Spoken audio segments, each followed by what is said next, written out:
Capítulo 14. Mejor que el sexo. En mi vida había notado muchas cosas diferentes respecto al sexo. Tres de las más interesantes eran las siguientes. Aunque el sexo es todo lo natural que podría ser en la naturaleza, la gente siempre está tratando de hacer que los demás se sientan culpables por practicarlo. La gente sigue practicándolo de todos modos, aunque se sientan culpables. Y aunque uno no debería señalarlo en una sociedad sexualmente obsesionada, el sexo en realidad no hace feliz a nadie. En mi época de músico había conocido a una serie de personas que tenían abundantes contactos sexuales y seguían sintiéndose desgraciadas. El sexo era una experiencia muy transitoria. La gente asumía que las demás personas que practicaban mucho el acto sexual eran más felices, pero eso no era cierto. Si alguien parecía contento, era porque sentía algún tipo de felicidad interna que en último término no dependía de la gratificación temporal. Una de las cosas que me gustaba del curso era que el sexo no se planteaba como un problema. No se emitían juicios respecto al comportamiento sexual. La única pregunta era, ¿qué identidad quiere tener el estudiante? ¿La del cuerpo o la del espíritu? Si uno elegía el espíritu, eso no significaba que no pudiera tener relaciones sexuales. Insistir en que uno mismo u otra persona debería ser célibe sería un juicio más que una actitud de perdón y sin embargo es perfectamente adecuado que quien así lo elija pueda ser célibe. El hecho de no centrar su identidad en el cuerpo significaba que en algún punto los estudiantes debían recordar quiénes eran ellos y sus parejas. Para quienes estaban enamorados, el sexo podía ser un símbolo de unión y una expresión de su amor. La clave era la conciencia. Aunque esa conciencia se olvidara temporalmente en el calor del momento, de que la pareja en realidad no era un cuerpo, sino Cristo en sí. Al mismo tiempo, lo que uno piensa respecto a la pareja es lo que establece su propia identidad en su mente. Una poderosa ventaja de un curso de milagros es que en lugar de limitarse a decirte que creas que no eres un cuerpo, te da los medios para experimentar algo que está más allá, algo mejor. La mayoría de la gente no tiene ni idea de lo bien que podrían llegar a sentirse. Uno de los principales objetivos del curso es llevar al estudiante a conocer una identidad junto con las experiencias que la acompañan, que no es de este mundo. Estas experiencias no intelectuales, que paradójicamente son el resultado de procesos intelectuales, son de hecho el heraldo de la respuesta permanente del Espíritu Santo a este mundo. La mayoría de la gente duda en renunciar al mundo, pero ¿tendrían tantas dudas si pudieran saborear la alternativa con claridad? Si se les diera una auténtica experiencia espiritual, se darían cuenta de que el mundo material es un chiste cruel en comparación con otras posibilidades disponibles. Todas las experiencias, incluyendo el sexo, son estados mentales, aunque tengamos la ilusión de que ocurren en el cuerpo. Recuerdo haber visitado una iglesia en Boston para escuchar una conferencia de dos monjes budistas que habían crecido cerca de la frontera entre la India y el Tíbet. Después de la conferencia, la gente del público tuvo oportunidad de hacer preguntas. La mayoría de ellas eran del tipo de preguntas espirituales y educadas que la gente suele plantear. Entonces una mujer tuvo el coraje de ponerse de pie y preguntar a los dos monjes cómo podían pasar tanto tiempo, en un caso 30 años, sin contacto sexual. El monje, que llevaba más tiempo siendo célibe y que hablaba el inglés tan bien como el Dalai Lama, pensó un minuto y a continuación sorprendió al público con su respuesta. Cuando estás en un orgasmo continuo, no supone ninguna diferencia. Desde el punto de vista de mis nuevas experiencias, ahora podía ver que la respuesta del monje feliz Estaba en sincronía con la respuesta del curso al dilema de renunciar al universo cambiante e ilusorio. Lo que el Espíritu Santo ofrecía era constante, en comparación con la experiencia precaria y poco fiable de que la mente aparentemente es separada.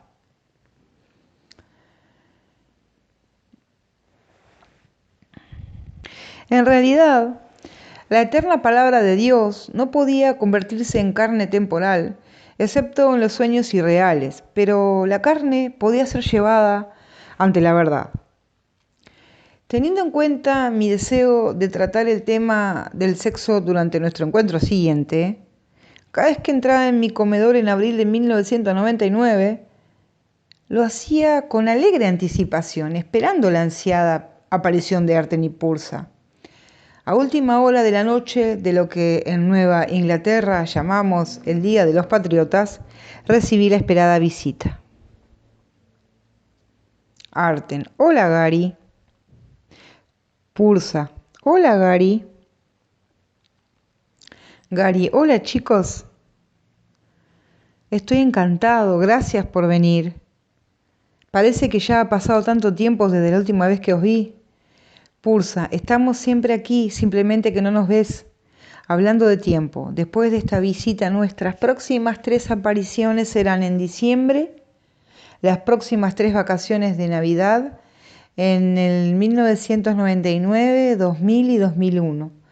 Ya has aprendido a perdonar y sabemos que seguirás adelante por el camino elegido. A estas alturas solo venimos a darte apoyo y a añadir algunas observaciones útiles. Dado que el sexo es parte de lo que llamas la vida y como ya sabemos que deseas hablar de ello, ¿por dónde te gustaría empezar? Gary: la buena de Pursa, siempre directa al grano. Me explicasteis que el curso enseña que la tentación quiere convencerme de que soy un cuerpo, de modo que la pregunta es, ¿cómo vivo la vida normal que decís que podría vivir? Practico el curso y al mismo tiempo no me siento mal con esa parte del sueño de vida que es la identificación con mi cuerpo. Arten: recordando qué es el cuerpo y perdonándolo en el momento adecuado. Un sueño no es nada y el sexo no es nada, pero no te recomiendo que te vuelvas hacia tu pareja después de hacer el amor y le digas, esto no es nada. Gary: sabía que estaba haciendo algo mal. Arten: no obstante, puedes darte cuenta de cuál es la verdad en el momento que lo desees. Por ejemplo, al principio del curso se dice, las fantasías son un medio para hacer disociaciones falsas y tratar de derivar placer de ellas. Mas, si bien puedes percibir asociaciones falsas, nunca podrás hacerlas reales, excepto para ti. Crees en lo que inventas. De igual modo, si ofreces milagros, creerás en ellos con igual intensidad. Gary: de modo que todo es una fantasía y la parte sexual de la fantasía es un intento de derivar placer de una falsa asociación. Supongo que parte de ello consiste en que hemos hecho un falso ídolo de nuestra sensación sexual como si fuera un sustituto de Dios. Pulsa sí. Escucha esta cita de la sección del texto llamada El Anticristo. Jesús está hablando aquí de distintos tipos de ídolos y ciertamente puede considerarse que el sexo es uno de ellos. No dejes que las formas que adoptan te engañen, pues los ídolos no son sino sustitutos de tu realidad. De alguna manera crees que completan tu sueño, que completan tu pequeño yo, ofreciéndote así seguridad en un mundo que percibes como peligroso y en el que hay fuerzas que se han aglutinado a fin de quebrantar tu confianza y destruir tu paz. Crees que los ídolos tienen el poder de remediar tus deficiencias y de proporcionarte la valla que no tienes. Todo aquel que cree en ellos se convierte en esclavo de la pequeñez y de la pérdida, y así tiene que buscar más allá de su pequeño yo la fuerza necesaria para levantar la cabeza y emanciparse de todo el sufrimiento que el mundo refleja. Esta es la sanción que pagas por no buscar en tu interior la certeza y la tranquilidad que te libera del mundo y que te permite alzarte por encima de él en quietud y paz. Gary: ahora sí que me tienes entusiasmado. Pulsa, no temas, querido hermano, como Jesús te dice. Este curso no pretende despojarte de lo poco que tienes. Simplemente te pone en una posición donde puedes reclamar tu herencia natural, que es mucho mayor que cualquier sensación corporal que puedes invocar. Gary, ¿sabes? Antes del curso no habría pensado así, pero el Espíritu Santo me está ofreciendo algo mejor que el sexo. De hecho, el sexo ni siquiera se le aproxima. Pulsa, eso es correcto. Al mismo tiempo, Él no trata de privarte de lo que percibes temporalmente como tus deseos, hablando de tus deseos. ¿Karen no está aquí esta noche? Gary no, ha ido a New Hampshire para hacer algunas compras con su madre. Se va a quedar la noche allí con ella. Pulsa, una historia convincente. Gary, qué graciosa, ¿sabes?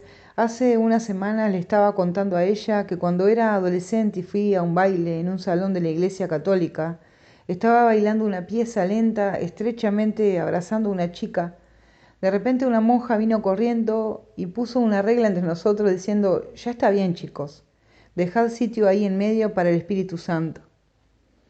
Siempre me divierte recordarlo. Arten sí. La mayoría de las religiones siempre han tratado de reprimir la expresión sexual, hasta que llega el momento de casarse y hacer más cuerpos. Pero la iglesia, por supuesto. Para la iglesia, por supuesto. Decir a la gente que reprima sus deseos inconscientes y preprogramados es como decirle a un pájaro que no vuele. ¿Recuerdas cuando ibas al instituto aquel ministro tan serio de la iglesia bautista que solía advertir contra los males del sexo y después perseguía a la mitad de los feligreses? Gary, oh, sí, solíamos llamarle el viejo bendícelas y desvístelas. Arten, cuando eres adolescente e irremediablemente lujurioso, ¿qué probabilidades tienes de escuchar a un hipócrita como él? Gary, no muchas. Arten, no, desde luego, lo que nos lleva a un tema divertido, pero que deberíamos tratar de pasada. Durante los primeros 750 años de existencia oficial de la Iglesia, desde 325 hasta 1088 aproximadamente, a los sacerdotes no se les exigía ser célibes. Entonces el Papa Gregorio, que no tenía sentido del humor, insistió en que todos los sacerdotes fueran célibes, hasta los que estaban casados en aquel momento. Evidentemente, eso exige que nos preguntemos, ¿qué tuvo que ver su decisión con Jesús? Gary, nada. Arten, precisamente. De modo que durante los últimos más de 900 años, los sacerdotes han tenido que ser célibes. En algunos casos eso está bien, pero en otros se han producido casos de abuso sexual que no habrían ocurrido si los sacerdotes hubieran podido expresar sus legítimos deseos sexuales. El universo ilusorio es un lugar de tensión y liberación. Eso es dualidad. Lo puedes ver en todo lo que llamas la naturaleza. Incluso puedes encontrarlo en la música. No es natural hacer que alguien renuncie a cierto tipo de conducta hasta que la persona está preparada para ello, y en el caso de la mayoría de los sacerdotes tampoco es necesario. Y sí, hay abusadores infantiles que no deberían ser sacerdotes, sean cuales sean las reglas. Ahora, con el curso, la tensión es liberada a través del perdón, pero hasta que alguien sea un maestro del perdón, no se puede esperar que renuncie a la mayoría de los deseos mundanos.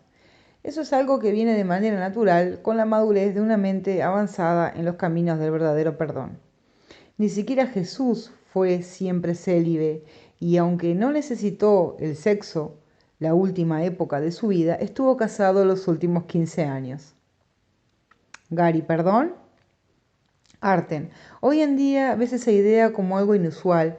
Sin embargo, si hubieras estado allí hace 2000 años, lo que no era habitual es que un hombre judío de la edad de Jesús no estuviera casado. No fue hasta 1000 años después cuando un papa decidió que tenías que ser célibe para ser sacerdote.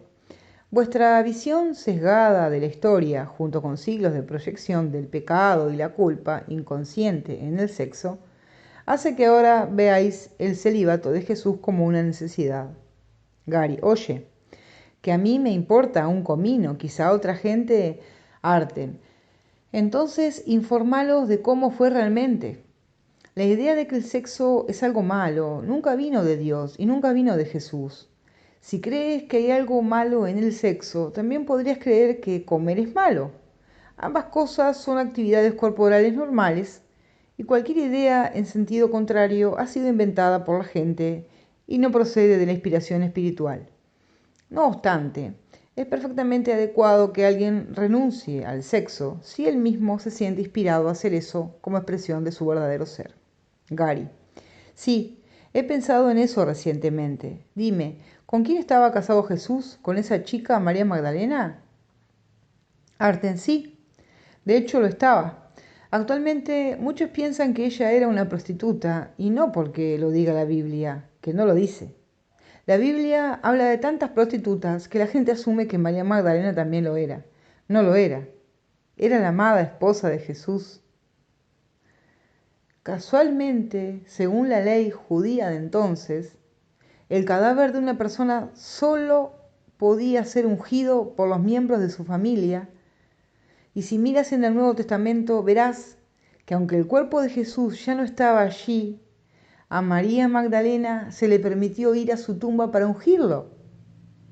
¿Qué debería decirte eso? Gary: muy interesante. Arten: toda la cuestión consiste en que la gente hace muchas suposiciones.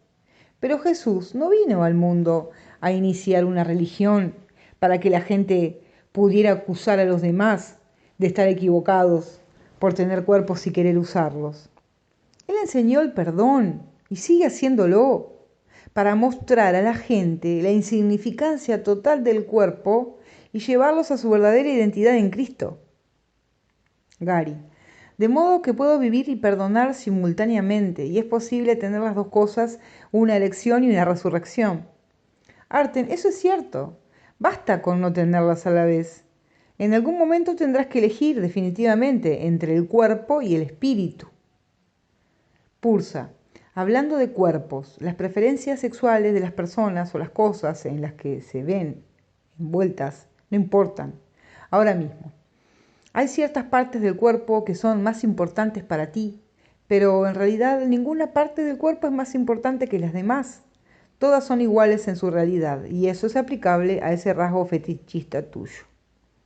Gary: ¿te refieres a la atracción que siento por el vientre de las mujeres y su ombligo? Pulsa: sí.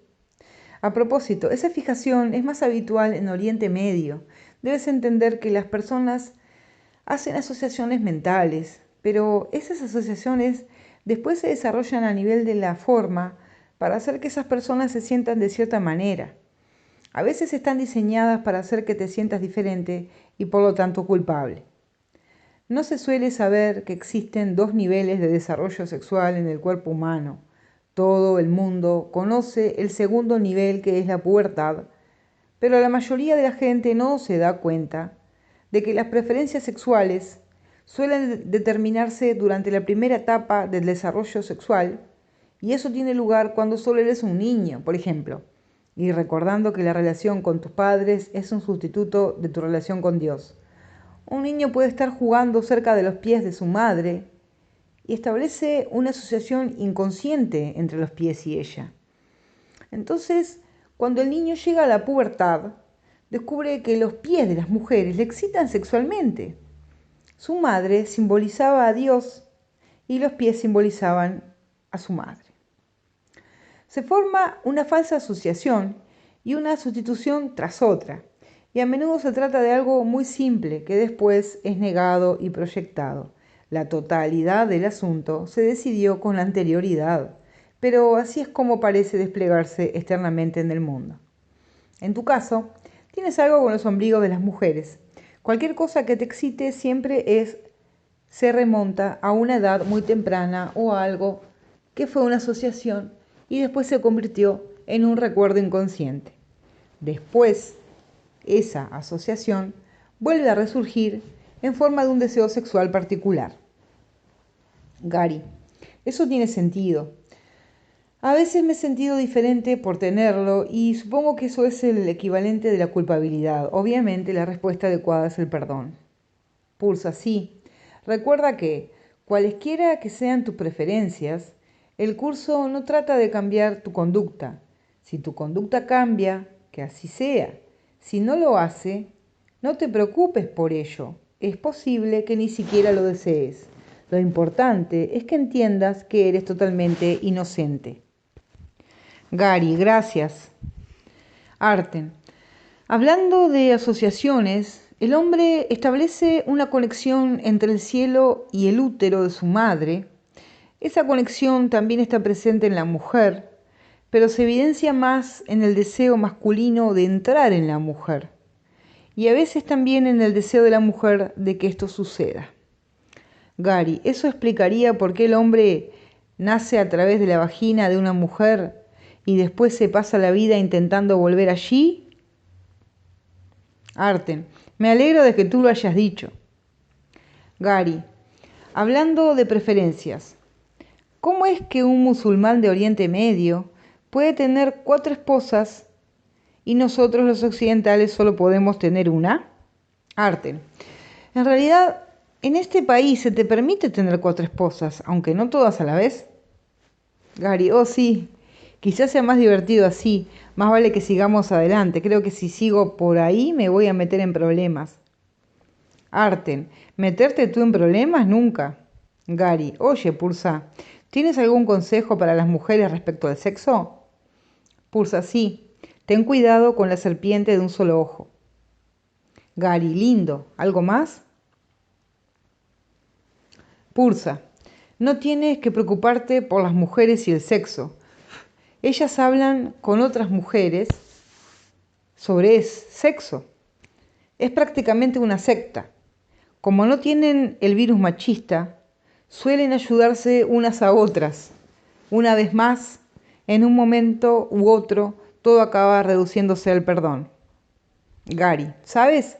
Siempre he pensado que cuando me haga un poco mayor, me estableceré y tendré 3 hijos, ya sabes, uno de cada uno, y haré una familia. Ahora ya no estoy tan seguro. Me parece que todas las relaciones especiales dependen de un pasado y un futuro, lo mismo que todos los juicios. No estoy diciendo que sea malo tener hijos, simplemente ya no tengo tan clara la necesidad de tenerlos. Arten. Continúa uniéndote a Dios y serás guiado en ese asunto. En último término, un salvador del mundo se une a Dios del mismo modo que una monja se desposa con Jesús.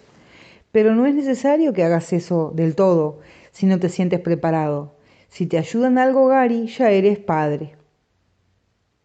Gary, ¿quién lo dice? Lo niego todo. Arten, no me refiero a esa clase de paternidad, amigo mío. Te recuerdo esta interesante declaración del libro de ejercicios. Libera al mundo. Tus verdaderas creaciones están esperando a que lo liberes para concederte la paternidad, y no una paternidad de ilusiones, sino una de verdad, como la de Dios. Dios comparte su paternidad contigo, que eres su hijo, pues Él no hace distinciones entre lo que Él es y lo que sigue siendo Él mismo. Lo que Él crea no está separado de Él, y no hay ningún lugar en que el Padre se acabe y el Hijo comience como algo separado. Gary, genial. ¿Estás diciendo que cuando esté en el cielo seré exactamente como Dios? Arten, sí, exactamente como Él. Gary, va a ser muy asombroso, ¿verdad? Arten, lo has entendido. Sigue preparándote mediante el perdón, y cuando estés preparado para volver a tu estado natural, estarás allí con Dios. Esa es su promesa, no solo la nuestra. Como Jesús te instruye en la misma lección del libro de ejercicios. Niega las ilusiones, pero acepta la verdad. Niega que seas una sombra superpuesta brevemente sobre un mundo moribundo. Libera tu mente y contemplarás un mundo liberado. Pulsa. Entonces, hermano, ¿tienes alguna pregunta antes de que volvamos al lugar del que vinimos? Gary. Ahora no me viene ninguna. Es interesante cómo las cosas se van poniendo en perspectiva. Cuando era niño solía pensar que mi generación era mucho mejor que la de mis padres, Y eso que mis dos padres eran músicos. Ahora veo que cada generación cree que ha inventado la música y el sexo y que tus padres están fuera de onda. Antes de darse cuenta, tiene un montón de hijos que crecen y piensan que son ellos los que han inventado la música y el sexo y que sus padres están fuera de onda. Pursa, muy observador. Todo depende del estilo y de las hormonas. La verdadera idea que está detrás, la idea que el ego tiene de la separación, sigue siendo la misma. Tu trabajo consiste en reemplazar esa idea por el amor del Espíritu Santo. Gary, sí. Y creo que ahora soy capaz de ver lo poderosa que es la mente, incluso a nivel de la forma. He leído en el periódico que las niñas están mostrando signos de pubertad a una edad cada vez más temprana. Los científicos están buscando razones físicas relacionadas con la genética y el entorno social. Sus métodos ni siquiera les permiten considerar que la mente es responsable de esto y que bombardear constantemente a la gente con imágenes sexuales, porque ese es el mejor modo de vender todo tipo de productos, está produciendo cambios en los cuerpos infantiles.